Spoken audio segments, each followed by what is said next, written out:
Alright, what's going on, everyone? Teen Mechanic here. This video is gonna be a bit of a strange one, because this isn't filmed professionally, this is on my phone. The reason I'm on my phone is because I don't have the capacity, mentally or physically, right now, to have my microphone set up to a separate recorder and my giant DSLR camera out here filming this, because this is going to be a lot of work in and of itself, so I don't have the extra time to think about having camera equipment and producing a good video. So I figured I'll film parts of this here. I've seen lots of people remove these engines, the 4.6 V8s from Crown Victorias on YouTube, but they're not very in-depth. They're very kind of just, you know, they just show them all. I'm pulling it out now. I disconnected the wires and here you go, magic, it's out. And that's not what I'm about. I've never pulled a 4.6 V8 out of a Crown Vic before, so this, I can't tell you how to do it because I don't know. So I'm going to figure it out myself here pretty soon, but I'm going to show you everything that I figure out. I'm not going to leave out little bits. Power steering pump, I don't feel like draining all the power steering fluid and disconnecting the pump. That's just too much work. So what I am going to do is probably just unbolt that from the block. Very easy to unbolt that. You can see right down here somewhere, right there, pretty much directly in the center of your screen, right there, that bolt right there is what I'm gonna unbolt first. And there's two on the top, and I'm almost guaranteed there's one on the bottom. Now I'm also gonna have to drain the transmission fluid at least somewhat. What's gonna have to happen is underneath the drive shaft is still hooked into the transmission. Very easy to remove. As you can see, it's hanging down right there, not the exhaust, but the drive shaft right back there, center of your screen. It's coming up, still inside the transmission, so that just literally pulls out. Very simple. It might need a little wiggle, and that is obviously going to release a ton of fluid, so I'm going to need my drain pan. And other than that, just a couple connectors, and then we're good. So I guess what I'm going to start by doing at the moment is I'm going to take this power steering pump off here, so you can see there are two bolts right in there. So I'm just gonna take those off, see where that leaves me. I guarantee there's one on the bottom, so I'll just take that off. That should just fall right off the block. So very simple. And those are gonna be, I believe, 8 or 10 millimeter bolts. So very, very small, very easy to do. Easy to get your ratchet in there, so I'm going to do that right now. Okay, so the power steering pump is now off. That was quite a bit more difficult than I would have thought. Not actually that bad, but so you can see the 4 holes right there. There are 4 bolts on the other side. One isn't removed. Well, it's out of the block, but it isn't taken out of the pump. That's because like I said, I don't feel like disconnecting all the power steering lines. And I'll show you.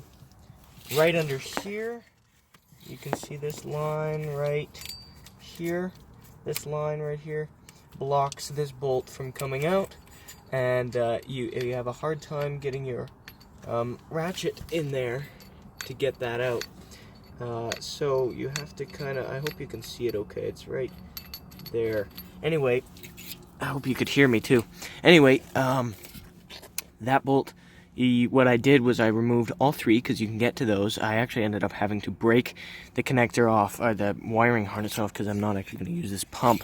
But so I broke that off. You can actually remove the sensor, but once you do that, you can get a ratchet right in there and break that bolt loose. So I took out 3, and then this one I just moved the pump along the leeway of this bolt here. So it's originally stuck in like that. Right there, and so as I loosen it more, I move the pump forward like that, like forward. You know, I don't know if you know what I mean, but I rode the bolt, so like I don't know if you know what I mean, but it's kind of hard to explain. I can probably try to show you later, but anyway, so the important thing is that pump is off, which is a big relief, because I was worried that I'd have to just smash that hose off and then use that drain pan, but good, I don't have to touch the power steering system. That's good. Now what I'm going to do is start disconnecting all sorts of little wiring harnesses all over the engine. So I'm going to leave the spark plug wires on, because those don't actually connect to anything. The distributor they connect to, but that's very easy just to whoops, that's broken. Just to disconnect this distributor wiring harness. It's very simple. You should, if you're keeping this engine to use in something else, you should keep this wiring harness. Don't damage clips like I just did. That's a very bad thing to do. Don't think just because you're tearing it out of some junk car that the harness is junk. You should probably keep the harness. I'm not sure if they charge extra for that at junkyards, but I'm at my own house, so it costs me nothing, so I'm keeping it. And you should never pull from the wire either. Always pull from the connector, which is not what I was just doing. But I'm doing this one-handed. So every single little connector you see, every single little vacuum tube, every single little, well, the throttle cable is very easy to remove. But the fuel lines I'll get to later. But every single little tiny connector that you see is going to have to be removed from this engine. So that is what I'm going to do now. Okay, I now have it up on ramps. I just did this. I think I got it all off. The wiring, most of it at least. There's probably a couple connectors that'll come off when I pull the engine, but this here's the main harness, and it just comes completely off. Now, the top of the engine, it's free of pretty much all the wiring. This isn't really connected. I can actually just bust this right off. There are a couple transmission wiring harnesses that are gonna have to come off while it's coming out, but we're getting really close now. I just pulled the drive shaft out, which I probably should have showed you. But if you see here, like I said, there's 4 bolts here to remove the drive shaft. They're 12-point bolts, so use a 12-point socket or a ratcheting wrench or something. And on this end, make sure you don't damage this. By the way, you shouldn't be standing it. I'm throwing this out because it's dented. If you are keeping your drive shaft, which most people will, do not dent it, do not scrape it, don't gouge it, and definitely don't ruin the mating surfaces. These are perfectly balanced. See, that's a weight right there to make sure that they don't wobble. Because think about how fast this spins and think about how much it would vibrate if it's not perfectly balanced. Kind of like wheels. So make sure that it stays exactly as it is. The U-joints are still good. As you can see, there's no play in them. The wrong play. Here's the spline shaft, just perfect. Yeah, well, this literally was, you just pull it out of the transmission. You don't have to yank it, you just pull it very slowly, and a lot of times what'll happen, I'm going to lie this back down. I'll show you under the car now. A lot of times what'll happen, well, first of all, you should use heat to get those bolts out there. Bolts are lying over there. I'll show you one of the bolts. Here's a bolt right here. 12-point bolt, very easy. I used heat to get this off because it would never come out without heat. There is the tail shaft of the transmission, right there. Here's the transmission, and right there, all you do is pull it out. It's really not hard. It's not seized in there.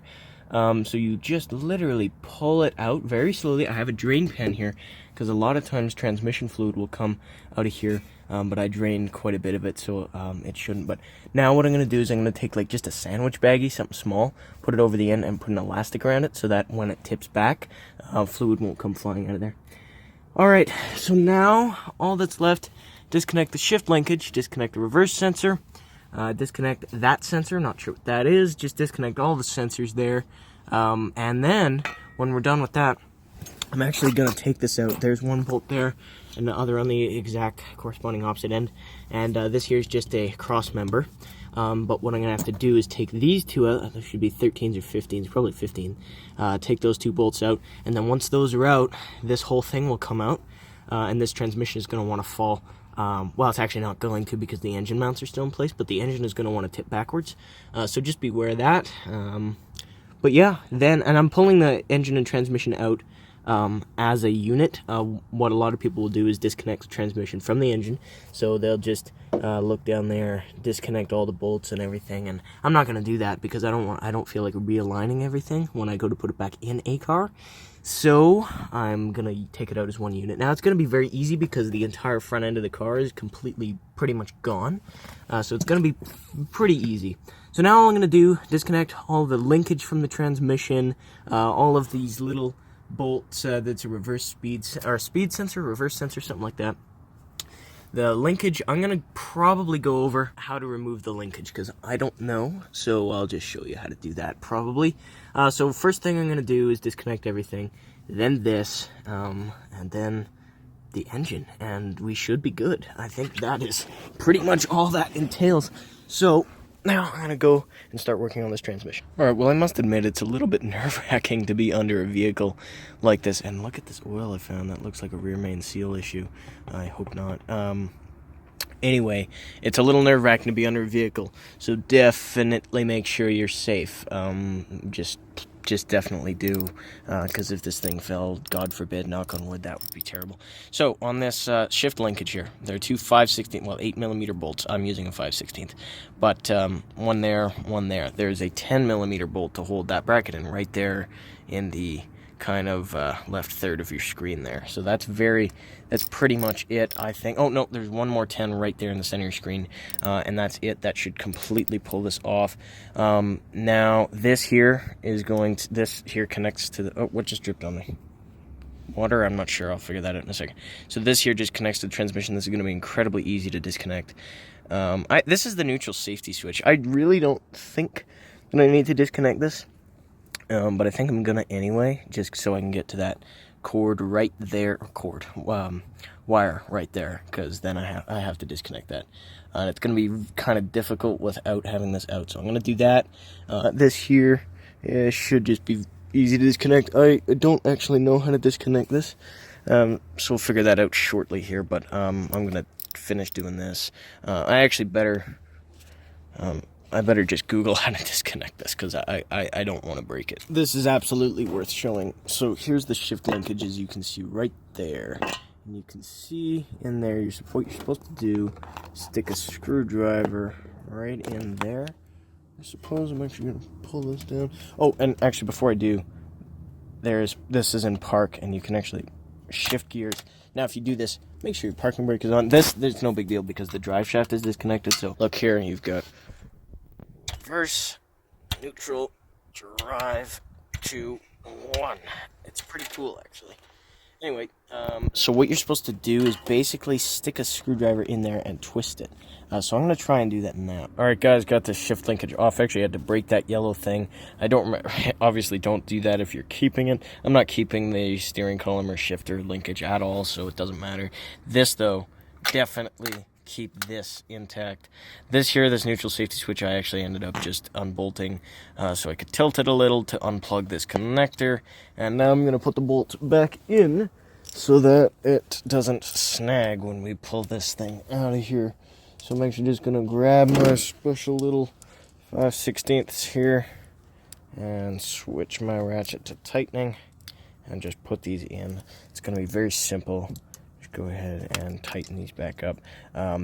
Now this is very easy to do. I think I have pretty much everything taken out. The reverse sensor is ready to like pop out. I put it back in just so stuff doesn't get in the transmission. Other than that, here's the transmission pad. But you know what? This Crossmember is going to come out next, and this transmission is going to be pretty much completely free. The only thing here is this stupid little thing, which I can just probably bend to get this little thing out of here. Or, no, it's out. So anyway, now we can actually pull this shift linkage out if we want, which I think I'm going to do here. So all you literally do is snake it out of there. If you're keeping it, don't be as rough as I'm being. Just be gentle, but I'm just going to snake it right out of there, tighten these bolts, and then we'll go from there. Alright guys, so I'd say I'm pretty much done under here. I have a sandwich bag over the tail shaft of the transmission. So now all I'm going to do, unbolt these two bolts, then unbolt this Crossmember, which is a 21mm on both sides. Then this is going to want to fall back, so definitely be careful. Now, I think once that's done, we just go to the engine and disconnect the fuel lines, and then I'm going to actually disconnect the engine mounts, and then I think it's ready to come off. I have to figure out what I'm going to use as a chain, probably a seat belt or something, just to get the engine out of there, but we'll figure it out. So these two come out first. Okay guys, so I couldn't get that Crossmember off, so we'll see if that poses a threat to us later when we try and pull this out, or very soon. We'll find out. But this here is a little trader valve for the fuel, and what I'm going to do is actually pop. It's like a valve stem for a tire. You just push it in. It's going to release the fuel pressure. Now, beware, this is absolutely going to spray everything all to hell with fuel. So definitely don't have anything hot or open flame. I mean, not that you're going to be smoking when you're dealing with gas, but if you are a smoker when you deal with gas, don't do that. Okay, here we go. Okay, that's it. That's all that it was. So I have this pressed in completely. No more gas. Very simple. So there's no fuel pressure now. And also hasn't run for a long time, so... Well, actually, a long time being like, I don't know, a week. Anyway, now we have to disconnect these two fuel lines. And how to do that? I don't know. I think you need a special tool called a quick disconnect. And I don't have one of those. So I think what we're going to have to do is find a way to, like, jam something in there. I'm not keeping any fuel lines, so we'll figure it out. But so I'm going to pop these clips off. Should be relatively easy. So I'm going to pop these clips off here. Very easy. You just pop these off. Very simple. These two here. And then these clips come off. And we'll see if they come off or if we have to have one of those stupid tools. Alright, so we got gas pouring out of here. You can see it's drooping there. I cut the fuel lines because seriously, I don't have the tools and I'm not saving them. And these here are fine to cut because they go to the car. And I'm not saving the gas tank or anything. Don't cut these if you need them. Seriously, don't cut these. But I cut them because this car is going to the junkyard and I'm not saving any of it. So these can be removed. So I'm just going to take these off later on when I get that tool. But make sure you don't have anything flammable because, like I said, gas, open flame, bad combo. Alright, now that this is pretty much completely disconnected from the car, every little thing, now I'm going to undo the engine mounts. Well, I'm not going to yet, actually. I'm going to look for a place to hoist this thing out of here. Now, this is all disconnected. Most people... See, where's this engine mount? I don't even know where the engine mount is, so I'm going to have to find it. But most people will use a seatbelt, and they'll grab it from the engine mount. But I don't see any little eyelets or anything. I know Chevy is pretty good about that. There's little eyelets. This is not an eyelet. This is a transmission dipstick, so that won't work. Let's see. I don't see any eyelets anywhere. You have to grab it from a high stress point, because if you grab it like from the fan or like this, it's gonna break. Or even the exhaust manifold, it's just gonna snap. So you need to find a high stress area, something that can handle a lot of torque and a lot of force on it. Because we have to figure out where to pull this thing from. This wiring harness, I don't know exactly how. I'm going to get rid of this. It just comes out of there, so I can just grab this, actually. This should be easy. Anyway, I'm going to have to look for a place. I think that's an engine mount right down there, so we'll see. Here, we're going to have to look. I love how Ford designed their condenser. This here is the air conditioning condenser, and you can't take this off unless you've discharged the system. But you can move it over here. You know why? Because Ford used those awesome disconnect things where they swivel and they can pivot and move around, so you can move this pretty much wherever you want. That's what I love about this car. It's very well designed. So that can be over there. That's fine. This hose is kind of holding it up, but we can move this. We're going to take off this lower radiator hose. It comes off right there. Very simple. Then I'm going to find a spot and then try and lift this out of here. So let's try and do that. Okay, guys. So I'm working on this engine mount, and I'm just getting the second bolt out. I believe there's another one inside here. Oh boy, my arm is sure getting tired, but you know what? We're getting close. I just could do this on the other side. I think there's only 3 bolts on the engine mount, and that should come off. And then that would be great, and then we can literally just pull it out, and it should be fine. So yeah, I'm gonna just keep working on this. Just should show my face just to show you that it's me doing this, that I'm really tired. But you know what? It's got to be done. I'm almost done. All right, folks, it's now day 2, and I think I have it figured out. I got all the bolts that they say holds the engine on out. I got them all out. And now if you see, if I jack the engine up, the engine actually moves. substantially. So I actually think it's ready to come out. So I have the jack lightly supporting it. So I'm gonna grab that engine hoist right there, and we'll see here what happens if I can get it out or anything. Okay guys, just took her off the ramps. Now it's much lower. You probably can't see it on camera very well, but this is so much lower. So now we're gonna wheel this in. I have some seat belts. This is a trick I learned myself. I found it at the junkyard, and you just tie some seat belts around it. This thing has no real eyelets where you can grab it, so I just cradled the engine with these. So now we're gonna attempt to lift it out. Here we go. Okay guys, I have it all connected with seat belts. I've already tried lifting it. I have the jack down here on the transmission pan with a block of wood because I couldn't get that cross member out. So now, literally, let's just try lifting it out of here. Yeah, she's coming out. She's out. You can see it's out. You can see the transmission. It's out. Let's actually try. Let's see, where is it? So yeah, okay, we're out. So we can let this thing down. Good. Okay, this engine's out, man. Now this is the part that takes all that stupid finagling. You have to be very slow with this part.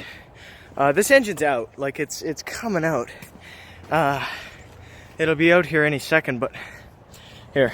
I gotta get this stupid power steering thing and this coolant hose untangled. Very easy to, oh, coolant, damn it. I thought I had all that out. Okay, so, okay guys, so if there's any wind noise, let's lift it up a couple more notches. And try pulling her back. Yeah, there we go. Okay, there goes one of the motor mounts. I think we're completely free, actually. Let's see. Yeah. There's something. I hope that wasn't important. Yeah, that was important. That came out of the top of the transmission. There's a vent hose, or vent tube. There's a wiring harness. Let's get that out of there. I think we're out. Let's see. Let's lift it up just a little more. Yeah, we are 100% out. Yeah, oh shit. You know what? The transmission hit the thing. Is there a way for me to... Ooh, that's no good right there. It hit the mount. Okay.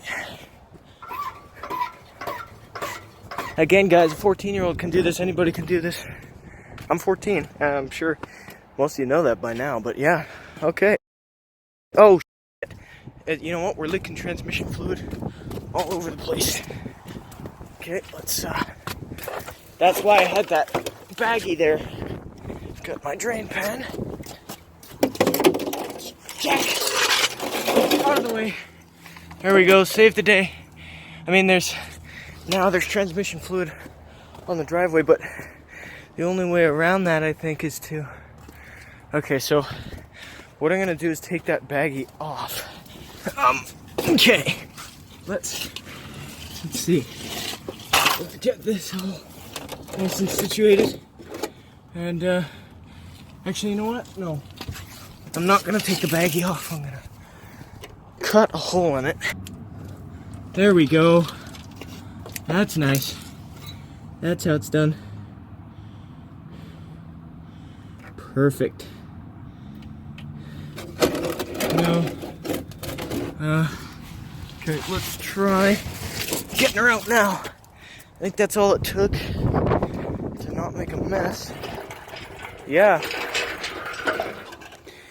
Everybody be careful, by the way. Like, you don't want this to roll back. Now, this might swing forward. No. It didn't. I don't see us leaking any vital fluids other than that transmission fluid. Yeah, I think we're good. I'm gonna get some paper towel on that there. But I think other than that, we are good to go. Okay. Check this out, man. Check it out. Okay. I'm gonna go grab some paper towel. Alright guys, I'm gonna blot that fluid up after we get this transmission out. It's okay, I'll put some kitty litter on it. I don't see us. Oh yeah, we're leaking. Yes, we are. Leaking bad. Okay. It's okay. I kind of do want to, like, I'm tempted to just leave this here. Take that baggie off. Tempted to just kind of leave this here just so it can drain. But I don't know, because I really don't want to make any messes here. I mean, any more than I already have. So, I mean, we're so close. And it's very, very tempting just to pull her out, but here's what I'm gonna do. Where does this land? Okay. Oh, we're just dripping now, so at this point, there's a condenser, careful of that. At this point, let's make sure this doesn't, no, we should be fine. Okay. So what I'm gonna do is probably grab a rear seat seatbelt. I'm going to wrap it around the tail shaft, lift it up, and tie it to this, and then that way the tail shaft of the transmission will be lifted, so fluid shouldn't come out. So let's see here. I'm just gonna cut a random seatbelt. We'll find one here. Here's one. So I'll take this seatbelt and wrap it around. You'll see what it is. It literally took 10 seconds to get this seatbelt out. We're still leaking into the pan. No biggie. I gotta get some kitty litter out here so we don't stain this driveway. So I'm gonna wrap this around. You'll see what I mean actually. Actually guys, you know what? That's far more work than it's worth. This thing has pretty much stopped dripping. So I think I'm going to pull it out of here now. This is the positive battery terminal. We'll just drape this over here. Alright guys, this is coming out now. So what I'm gonna do, better show my face just for proof that I'm doing this. Like this is me. This is crazy. I've been working on cars for a long time, but this is pretty cool. I think it's rare that you see a fully self-taught 14-year-old pulling Crown Victoria engines. I'm not sure what this is. This is one wire I forgot about, and it's just a pigtail. That's out now. Okay, other than that, we're out. But anyway, I think it's pretty cool that I'm a 14-year-old who's pulling a V8 out of a Crown Victoria. Mind you, this is a very easy engine to pull, but it's still no easy feat. I mean, pulling an engine is not like something you just do. So I think it's cool that I got to do it. Huge thanks to my father. Oh, there she goes. Good thing. Thank God that transmission pan caught it. Oh. So what I have to do now, I can't do this one-handed, it's not safe. So I have to push this thing forward.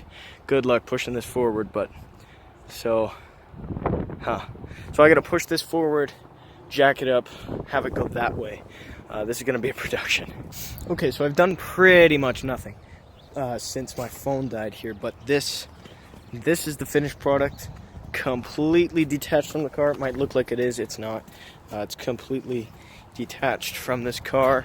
Absolutely nothing holding it in. I had it over there because I was gonna put it in the trailer, so I think it's pretty cool how it looks at the moment. But again, 14-year-old, and I need to keep saying that because this is kind of a portfolio for me. When I'm older and I say, oh yeah, I was working on cars since I was 7 years old, and you know, I pulled engines all by myself, figuring it out as I go, no one is going to believe me. So if I have these videos, it's very helpful. So I think it's pretty cool. I think this is pretty cool. And yeah, this is awesome. But anyway, if you enjoyed this video, which I hope you did, give it a thumbs up, like, comment, subscribe, share it with someone who you think might also find it useful or enjoyable. And also, you know, if you liked it, give it a like. If you didn't, give it a dislike. But don't, like I say, don't spread negativity. Let me know how I can improve in the comment section below. But anyway, thanks again for watching. This is awesome.